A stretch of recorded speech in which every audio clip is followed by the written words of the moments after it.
oui, c'est comme ça, Télématin, tout est mélangé, effectivement, c'est comme l'actu. Alors, est-ce que ça existe, un gouvernement d'union nationale chez nos voisins? Est-ce que ça existait chez nous dans le passé? Expliquez-nous ça. Pas souvent, mais oui, parce que vous l'avez dit, c'est quand la situation est grave, gouvernement d'union nationale, on dit on va prendre tous les partis, on va prendre des ministres de tous les partis. Situation grave, évidemment, la première, ça a été 1914.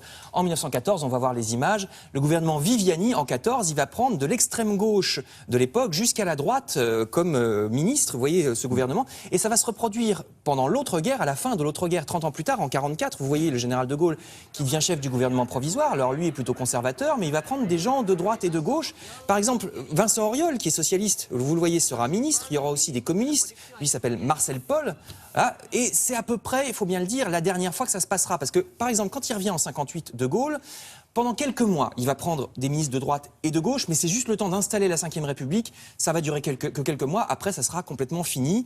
On attend 1988 pour que quelque chose d'un peu similaire se reproduise. Comme Michel Rocard n'a pas de majorité au Parlement, il va prendre quelques ministres centristes, ce qu'on appelle les ministres d'ouverture. Mais c'est vraiment quelques individus, c'est pas un accord de gouvernement. Et là, vous voyez Jacques Chirac, parce qu'en 2002, comme Jacques Chirac est réélu avec beaucoup de voix de gauche contre Jean-Marie Le Pen, certains vont dire il faut un gouvernement d'union nationale. Bon, il ne suivra pas ce conseil, comme chacun sait.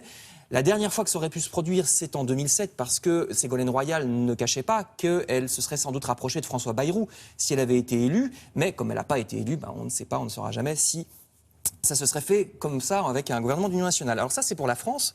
Mais à l'étranger, oui, ça se pratique un peu plus souvent que chez nous. Le grand exemple, c'est tout près, c'est en Allemagne. Regardez, Angela Merkel. Angela Merkel, elle est de droite, mais elle non plus, elle n'a pas la majorité. Donc, elle prend, vous voyez, le monsieur à côté, c'est un ministre de gauche. Il est SPD, c'est le ministre de l'économie, rien que ça quand même. Oui, il y a aussi un personnage capital. Voilà, et il y a aussi le ministre de l'Intérieur, monsieur Steinmeier, que vous voyez là, qui est lui aussi un ministre de gauche.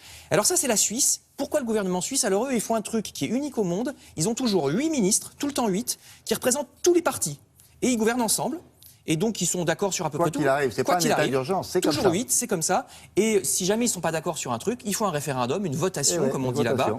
Et puis, comme ça règle le problème. Alors là, c'est les pays où ça se passe à peu près bien, mais le gouvernement d'union nationale, c'est pas forcément la panacée. On va en voir un dernier. En 2011-2012, c'est le gouvernement grec, monsieur Papademos. Il fait lui aussi un gouvernement gauche-droite d'union nationale et je ne vous apprends pas que la situation en Grèce, ça n'a pas suffi à la débloquer, ce gouvernement d'union nationale. Donc ça marche parfois, mais pas toujours. Merci beaucoup pour ces explications.